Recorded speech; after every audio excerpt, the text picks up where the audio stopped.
आप सभी लोगों का स्वागत है आपके अपने YouTube channel future online classes में। आज हम इस वीडियो में माइक्रो टीचिंग एवं भाइबा के ऊपर बात करने वाले हैं, जो कि बिहार डीएलएड के सेकेंड ईयर बच्चों के लिए काफ़ी महत्वपूर्ण है और काफ़ी ज़रूरी है, क्योंकि उनका डेट जो है एग्ज़ाम का आ चुका है। फर्स्ट ईयर और सेकेंड ईयर दोनों का आ गया है, लेकिन अब जो है सेकेंड ईयर स्पेशल के लिए मैं बता रहा हूँ कि उनका 100 नंबर का जो होता है भाइबा होता है और माइक्रो टीचिंग होता है, उसी में अटैच होते हैं। तो वह जो 100 नंबर है अब जो है उनके कॉलेज में एक्सटर्नल आएंगे और उनका भाइबा प्लस माइक्रो टीचिंग लेंगे, तो उनको तैयार होना है ताकि उनका जो 100 नंबर इंटरनल जो आपका एक्सटर्नल आते हैं भाइबा के तौर पर आपको नंबर देते हैं, वह काफ़ी जो है ज़रूरी है। उसमें आप बेहतर कैसे कर सकते हैं, क्योंकि आपका हर पेपर में असाइनमेंट के तौर पर जो आपको नंबर मिला ही होगा, इंटरनल एग्जाम भी लिया गया होगा, उस पर भी नंबर मिलेगा। लेकिन आपको जो है 300 नंबर जो है ACP1 ACP2 पर है, लेकिन उसी में जो है आपका 100 मार्क्स जो होता है एक्सटर्नल भाइबा पर होता है, जो कि आपको उसमें माइक्रो टीचिंग और आपको भाइबा लिया जाता है। साथ ही साथ जो आपने ACP2 के दौरान जो है जितने भी कार्य किया उसके ऊपर जो है आपसे प्रश्न पूछे जाते हैं, उसका भाइबा लिया जाता है। तो आपको कैसे देना है भाइबा कि आपको जो है 100 मार्क्स जो होते हैं, आपके जो 100 मार्क्स है इसमें से जो है आप 90 प्लस ला दे।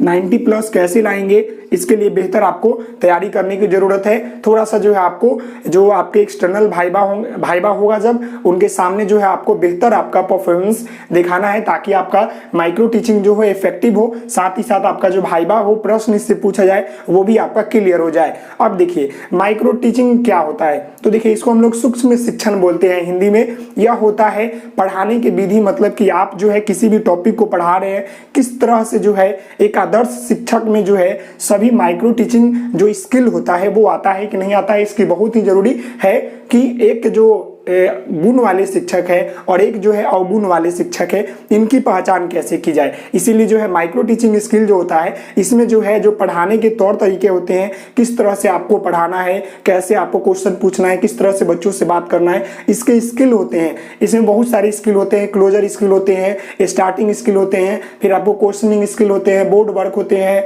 टीचर इंटरेक्शन होते हैं, स्टूडेंट इंटरेक्शन होते हैं, बहुत सारे ऐसे स्किल इसमें शामिल है।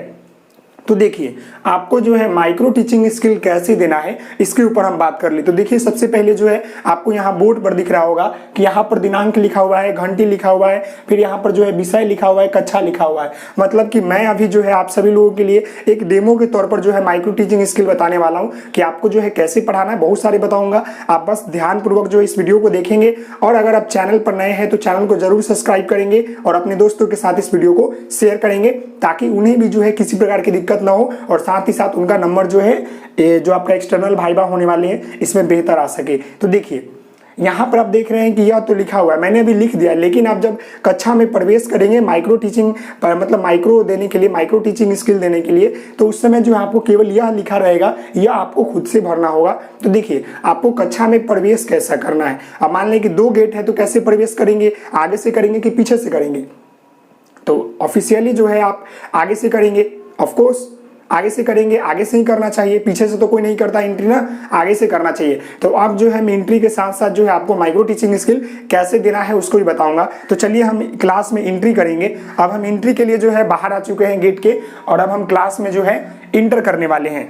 तो जैसे कि मैं क्लास में ऐसे इंटर करूंगा, सबसे पहले मैं बोलूंगा गुड मॉर्निंग है तो गुड मॉर्निंग, गुड इवनिंग है तो गुड इवनिंग, गुड आफ्टरनून है तो गुड आफ्टरनून बच्चों।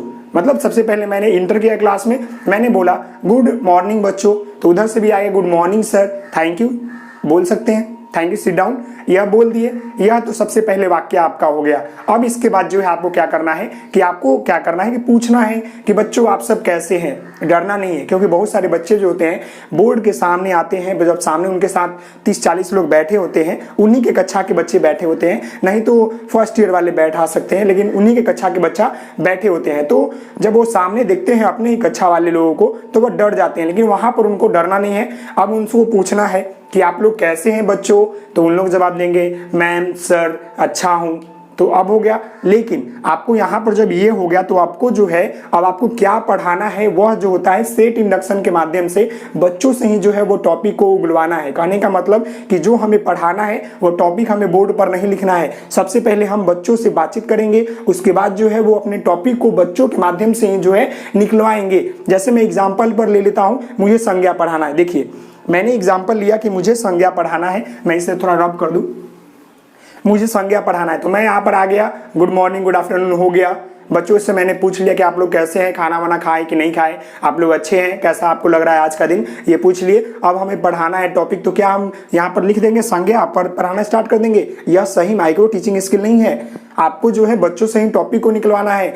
टॉपिक जब बच्चे बोल देंगे तब आपको बोर्ड पर लिखना है, उसके बाद जो है आपको पढ़ाना है। तो जैसे कि मुझे संज्ञा पढ़ाना है, मैं पहले बता रहा हूँ लेकिन आपको सिखाने के लिए बता रहा हूँ। तो देखिए मैंने पूछा, क्लास में आया, मैंने बातचीत बच्चों से थोड़ा कर लिया। अब मैं बच्चों से पूछता हूँ, बच्चों आपका क्या नाम है? तो बच्चा जवाब देगा कि मेरा नाम राम है। देखिए मेरा नाम राम है, यह राम बताया एक बच्चा ने। अब मैं दूसरे बच्चों से पूछूंगा, बच्चों आपका घर कहाँ है, या बच्चे आपके घर कहाँ है, आप कहाँ से आते हैं? तो बच्चा बोलेगा कि मैं सोनपुर से आता हूँ। देखिए 2 नंबर बच्चा बोला कि मैं सोनपुर से आता हूँ, सोनपुर। देखिए अब एक और बच्चा से मैं पूछ लेता हूँ, एक और बच्चा से मैं पूछता हूं कि यह मेरे हाथ में क्या है, यह 2 मेरे हाथ में क्या है? तो बच्चा बोलेगा कि सर ये तो मार्कर है। मार्कर है तो लिख दो यहां पर भाई मार्कर।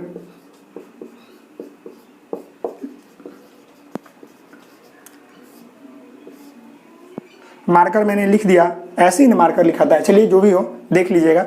मार्कर मैंने लिख दिया मार्कर। अब देखिए अब क्या करना है कि यहाँ पर अब बच्चों को बताएंगे कि बच्चों, एक बच्चा ने बोला कि मेरा यहाँ पर नाम, उनसे मैंने पूछा कि नाम। एक बच्चा से मैंने पूछा कि ये स्थान, कि तुम कहाँ से आते हो या तुम्हारा घर कहाँ है।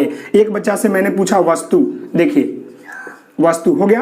तो देखिए अब हम बोलेंगे कि बच्चों किसी व्यक्ति, वस्तु या स्थान, देखिए मतलब होता है ना किसी व्यक्ति, व्यक्ति मतलब राम एक व्यक्ति हो गया, नाम हो गया। यहाँ पर हम व्यक्ति लिख सकते हैं कि यह व्यक्ति है। देखिए किसी व्यक्ति, वस्तु, वस्तु हमारे यहाँ पर है, और स्थान, किसी व्यक्ति वस्तु स्थान के नाम को क्या कहते हैं? तो किसी न किसी बच्चों को तो पता होगा, वो तो बोल देगा कि सर संज्ञा कहते हैं। तो मैं बोलूंगा बहुत ही अच्छा, इन्होंने जवाब दिया, उसे संज्ञा कहते हैं। इनके लिए क्लैप करें आप सभी लोगों ने।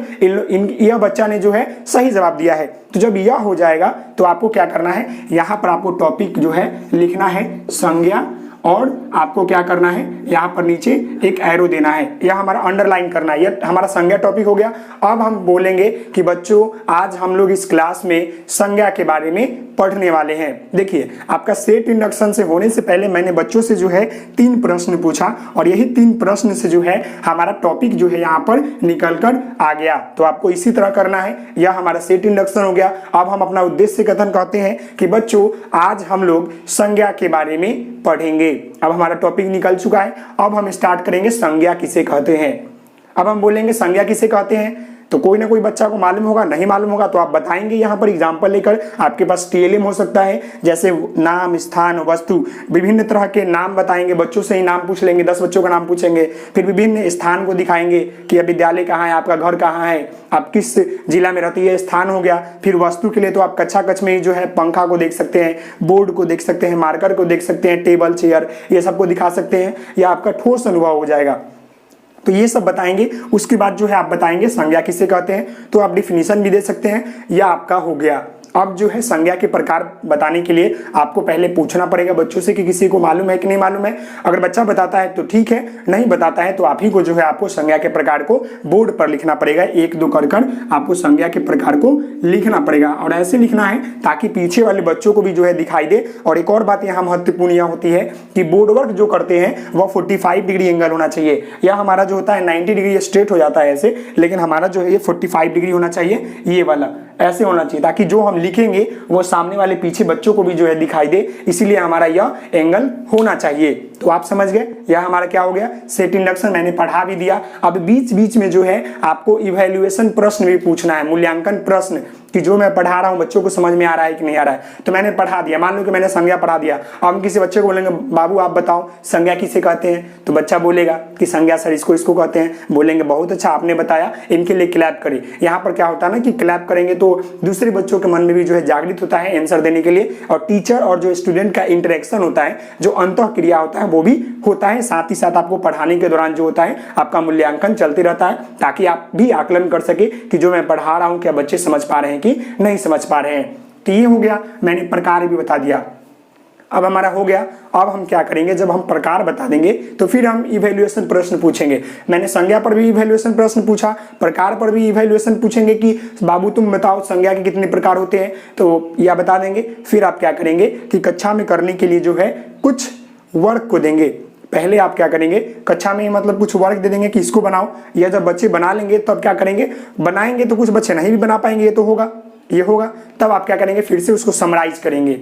जब आप इवैल्यूएशन प्रश्न पूछेंगे कुछ बच्चा बताएगा कुछ बच्चा नहीं बताएगा, तो उसके बाद जो है आप उसका पूरा सारांश को फिर से एक बार समराइज करेंगे कि हाँ बच्चों आज मैंने इस कक्षा कक्ष में जो है आप सभी लोगों को संज्ञा बताया कि संज्ञा यह होता है, संज्ञा के प्रकार यह होता है। आप सभी लोगों को संज्ञा समझ में आया होगा, नहीं आया होगा तो मैं फिर से एक बार और बता रहा हूँ, आप ध्यानपूर्वक सुनेंगे। यह हमारा मतलब सारांश हो रहा है, तो सारांश में फिर से एक बार इसको बता देंगे संज्ञा इसे कहते हैं, संज्ञा के प्रकार यह होता है, यह हो गया। आप फिर क्या करेंगे, आप इवैल्यूएशन प्रश्न एक पूछ सकते हैं। उसके बाद जो है आपको गृह वर्क देना है, वो CW तो हो गया, अब आपको HW देना है। तो HW में आप कह सकते हैं कि अपने HW देते समय जो है क्वेश्चनिंग स्किल आपको यूज करना है, कि जो बच्चों के जो है डेली लाइफ में यूज होता है सामान, उसी से रिलेट करके जो है आपको प्रश्न पूछना है। तो देखिए संज्ञा से आप क्या पूछ सकते हैं कि बच्चों आप अपने घर में प्रयोग होने वाले ऐसे वस्तुओं के नाम लिखे जो आप डेली लाइफ में देखते हैं, स्थान के नाम लिखे, और फिर अपने दोस्तों के नाम लिखे। ये सब क्या हो गया, ये संज्ञा के प्रकार ही तो हो गए। अब द्रववाचक संज्ञा है तो आपके घर में कौन कौन से द्रव चीज मिलते हैं। फिर आपका व्यक्तिवाचक हो गया, महान महान व्यक्तियों के नाम लिखे। फिर आपका समूहवाचक हो गया, अपने समाज में क्या क्या समूह देखते हैं। तो ये सब ठोस अनुभव हो जाएगा। ये देने के बाद जो है तब आप क्या करेंगे, क्लोजर की तरफ चलेंगे। तो क्लोजर में जो है आप सारांश कर दिया, सीधा HW दे दिया। फिर आप अंत में क्या करेंगे कि आपको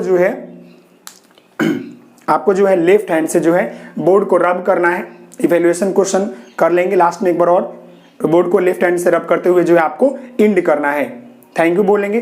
तो आपका इस तरह से जो है एक माइक्रो टीचिंग स्किल जो है कंप्लीट होता है स्टार्टिंग से लेकर एंडिंग तक। लेकिन आपको ध्यान देना है कि जो हम क्वेश्चन पूछेंगे और जो हम बीच बीच में इवैल्यूएशन करेंगे, जो HW देंगे, वो बच्चों से रिलेट होकर, वो ठोस अनुभव से रिलेट होकर, दैनिक जीवन में प्रयोग होते हुए बच्चों को समझ में आनी चाहिए और चैप्टर से रिलेटेड हो, ना कि चैप्टर से अलग हो। यह तो हमारा हो गया माइक्रो टीचिंग स्किल पर। अब मैंने जो है यहाँ पर एक और मैंने कक्षा में लिखा था, यहाँ पर तो आपको लिखना पड़ेगा दिनांक, घंटी लिखना पड़ेगा कौन सा घंटी है, फिर यहाँ पर विषय की जगह हिंदी लिख सकते हैं, कक्षा भी लिख सकते हैं। लेकिन अभी जो है हम साइंस के ऊपर बात करेंगे, साइंस के एक चैप्टर के ऊपर बात कर लेते हैं। उसके बाद जो है हम आपके भाइबा के ऊपर भी बात करेंगे कि भाइबा में जो है कहाँ से प्रश्न आपसे पूछे जा सकते हैं और क्या क्या पूछे जाते हैं। देखिए अभी जो है ठीक उसी प्रकार मैं इंटर करूंगा, क्लास में बच्चों से बातचीत करूंगा थोड़ी सी। फिर मैं अपने टॉपिक के ऊपर जाने के लिए जो है सबसे पहले बच्चों से पूछूंगा आप सभी लोग कैसे हैं, मुझे पढ़ाना है। ये देखिए यहाँ पर जो है मैंने क्लास, विषय, सब्जेक्ट और घंटी भी लिखा है, लेकिन मैं यहाँ पर जो है टॉपिक का नाम नहीं लिखा हूँ, क्योंकि टॉपिक का नाम लिखना नहीं होता है। टॉपिक का नाम जो होता है बच्चों से ही जो है बुलवा लेना होता है। तो मैं क्लास में आ गया हूँ, अब मैंने बच्चों से पूछा आप लोग कैसे हैं, बच्चे ने जवाब दिया मैं बहुत अच्छा हूँ। फिर मैंने बोला कि आप सभी लोग घर से खाना वाना खा के आए हैं, बच्चे बोलेंगे हाँ। अब हम स्टार्ट करेंगे, अपने टॉपिक के ऊपर जाना है।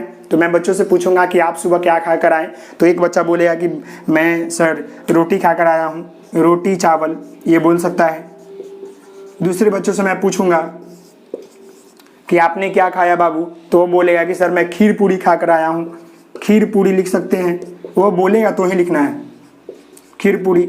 अब देखिए तीसरे बच्चे से पूछूंगा कि आपने क्या खाया, तो वो बोलेगा चावल दाल खा कर आया। कुछ भी बोल सकता है बच्चा, चॉकलेट भी बोल सकता है, बिस्किट भी बोल सकता है। तो ये जो हो गया ये मैंने पूछ रहा हूँ। तो अब हम पूछेंगे कि बच्चों जो आपने यह रोटी खाया, चावल खाया, खीर खाया, पूरी खाया, चावल दाल खाया, इसे हम लोग क्या कहते हैं। तो ये बोलेगा बच्चा कि इसे हम लोग खाना कहते हैं, भोजन कहते हैं, या बोलेगा। तो हम बोलेंगे कि क्या बाबू यहाँ देखो रोटी चावल खीर पूरी चावल दाल ये क्या एक तरह के खाना है। तो बच्चा बोलेगा नहीं सर अलग अलग है। तो हम अपने टॉपिक को डील करेंगे कि बच्चों आज हम लोग तरह तरह के भोजन के बारे में जानेंगे, या आप कह सकते हैं हाँ, तरह तरह के भोजन हो सकते हैं, खीर पूरी चावल दाल अलग अलग भोजन है, ये भी एक तरह हो सकता है।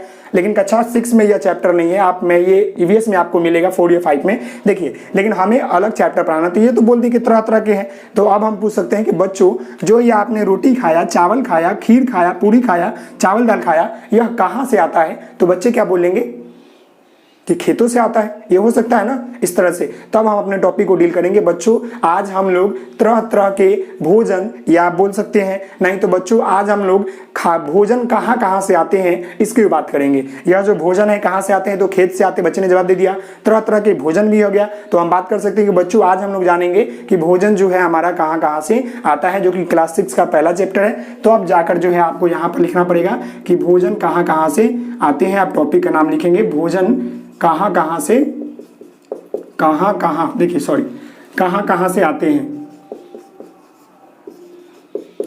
आप अच्छे से लिखेंगे, मैं यहाँ पर जगह थोड़ा कम है इसलिए मैं, ये हो गया। अब जो है आपको बताना है, बच्चों को स्टार्ट करना है कि बच्चों भोजन क्यों हम लोग खाते हैं। आप अपने टॉपिक के ऊपर आ गए। अब हमें मालूम है कि भोजन कहाँ कहाँ से आता है, तो सबसे पहले आपको भोजन बताना होगा कि भोजन क्या होता है। तो बच्चों को आपने बताया कि भोजन क्या होता है। बच्चे अगर बताते हैं तो ठीक है, नहीं बताते हैं तो आप ही को बताना पड़ेगा कि भोजन खाने से हमें शरीर को क्या मिलता है। तो ऊर्जा मिलता है, हमारे जीवन के लिए भोजन बहुत ही जरूरी है। तब हम जाकर बात करेंगे कि भोजन हमें कहाँ कहाँ से मिलते हैं। तो भोजन हमें 2 स्रोत होते हैं, पहला आपका जंतु, दूसरा आपका प्राकृति। मतलब जंतु से एक होता है, और जो प्राकृतिक कहने का मतलब कि पेड़ पौधे से। 2 प्रकार के होते हैं, जंतु स्रोत और एक पेड़ पौधे से स्रोत होते हैं। जंतु से हम लोग खाते हैं मीट, मछली, ये सब खाते हैं। और जो पेड़ पौधे से होता है उसके हम लोग फल खाते हैं, फूल खाते हैं, उस तरह से अनाज खाते हैं मोटे मोटे। उसको डिफाइन करते हुए आगे बढ़ेंगे। अब आप बात करेंगे कि जंतु से प्राप्त होने वाले भोजन के नाम बताएं, पौधों से प्राप्त होने वाले भोजन के नाम बताएं। फिर आप बताएंगे संघटक क्या होते हैं, उसमें आपको दिया होता है टॉपिक, आपने पढ़ा होगा तो मालूम होगा। आप उसको बताते बताते जो है एंड की तरफ चलेंगे। फिर आप उसमें इवैल्यूएशन प्रश्न पूछते रहेंगे जब पढ़ाने के दौरान, टीएलएम अपना शो करते रहेंगे बीच बीच में जब जरूरी पड़े तब। उसके बाद जो है आपको लास्ट में क्या करना है कि अब सारांश करना है। तो सारांश करने से पहले आपको मिटा लेना है जो आपने पढ़ाया है। तब उसके बाद जो है आप बच्चों से कुछ प्रश्न पूछेंगे इवैल्यूएशन की, जो मैंने पढ़ाया बच्चों को समझ में आया कि नहीं आया। उसके बाद जो है अगर जितना बताया तो बताया, नहीं बताया तो आप क्या करेंगे, फिर से एक बार समराइज करेंगे। और उसके बाद जो है CW देंगे कुछ। अब बच्चे बनाते हैं तो ठीक है, नहीं तो आप बता देंगे। फिर उसके बाद जो है आपको HW देना है। फिर आपको जो है क्लोजर स्किल की तरफ चलना है कि हाँ बच्चों, मैंने आज इस चैप्टर में जो है ये चीजें पढ़ा। आप लोग घर से जो है HW के तौर पर जो है जितने भी भोजन के प्रकार होते हैं वो सभी को लिख कर लाएंगे, या आपके क्या क्या घर में भोजन प्राप्त होता है, या क्या क्या आपके घर में भोजन है उसके नाम लिख कर लाए, और वो कहाँ से आता है उसके वो जगह का भी नाम लिख कर लाए। इस तरह से लेकर धन्यवाद बोलकर अपना जो है माइक्रो टीचिंग स्किल को समाप्त कर सकते हैं। क्योंकि आपको ज़्यादा समय नहीं मिलेगा, 5 से 6 मिनट ही मिलेगा वहाँ पर। इसलिए आपको जो है ये सारी बातों को उसमें करना है ताकि जो आपके एक्सटर्नल हो वो आपको समझ सके, हाँ ये बच्चे में गुण है और इन्होंने जो है बेहतर तरीके से पढ़ाया। तो ये आपका हो गया। अब हम बात कर लेते हैं भाइबा के ऊपर। देखिए, भाइबा कहने का अर्थ है कि भाइबा तो आपको वो तो आपका 50 नंबर का हो गया। टीचिंग स्किल जो आपका हुआ वो 50 नंबर के होते हैं। बाकी आपके भाइबा जो होते हैं 50 नंबर के होते हैं। उसमें आपके ये सब आ जाते हैं, लेसन प्लान आ जाते हैं, फिर आपके जो है एक्शन रिसर्च आ जाते हैं, बच्चों के स्वशैक्षिक गतिविधियों का अध्ययन आ जाता है, फिर आपको बच्चों के सिखाने का बच्चों के सीखने का विकास का अध्ययन हो जाता है, ये सब हो जाता है। और साथ ही साथ आपके जो है S1 से लेकर S9 का जो पेपर है, आपको इससे भी प्रश्न पूछ सकता है कि S1 पेपर का नाम क्या है, S2 पेपर का नाम क्या है, ये सभी प्रश्न पूछ सकते हैं। तो देखिए, अब हम बात कर लेसन प्लान के ऊपर। तो लेसन प्लान हम लोग क्यों बनाते हैं? पहला सेकेंड ईयर वाले बच्चे अगर देख रहे होंगे तो उन्हें पता होगा कि लेसन प्लान हम लोग क्यों बनाते हैं, आपको पता होना चाहिए।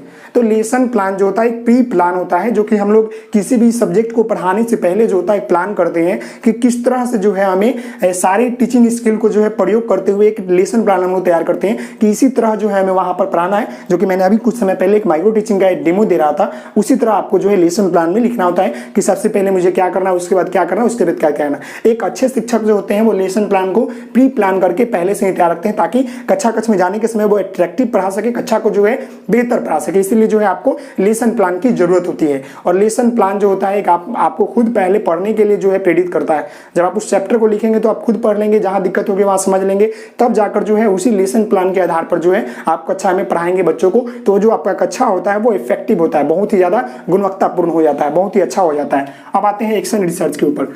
तो देखिए एक्शन रिसर्च जो होता है एक क्रियात्मक शोध, इसको हम लोग हिंदी में बोलते हैं। इसको जो होता है मकसद होता है कि बच्चों में और जो भावी शिक्षक बनने वाले हैं, जो शिक्षक है, उनमें जो है वैज्ञानिक दृष्टिकोण विकसित करना, किसी भी समस्या को समाधान करने के लिए। देखिए अगर किसी प्रकार की समस्या है तो उसको हम लोग समाधान करने के लिए जो होता है वैज्ञानिक दृष्टिकोण से सोच विकसित करने के लिए, उस समस्या को किस तरह से आसानी से हल किया जा सके, बच्चे भी उस समस्या को कैसे हल कर सकते हैं, इसीलिए जो है उनके तार्किक शक्ति, जो वैज्ञानिक दृष्टिकोण होता है, इसको विकसित करते हैं। जैसे कि मान लें कि मैं हिंदी पढ़ाया, उसमें बच्चों को जो है क लिखने नहीं आया या उनको व्याकरण नहीं समझ में आ रहा है, तब मुझे लगा कि हाँ मैं किस तरह से इस बच्चों को सुधार सकता हूँ, इसके ऊपर मैं काम करूंगा। तब जाकर जो है वहां पर एक्शन रिसर्च का काम होता है। एक्शन रिसर्च मतलब कि शोध करते हैं। सबसे पहले हम जो है बच्चों की परेशानी को समझते हैं, क्या कारण है उसको भी जानते हैं, तब उसके लिए जो हम लोग योजना बनाते हैं, उस योजना के ऊपर हम लोग काम करते हैं। और जब हम काम करते हैं तो हमारा जो है फल मिलता है। और एक बार ही रिजल्ट नहीं आता, बल्कि हमें उस काम को 2 बार 3 बार करना पड़ता है ताकि हमारा रिजल्ट जो है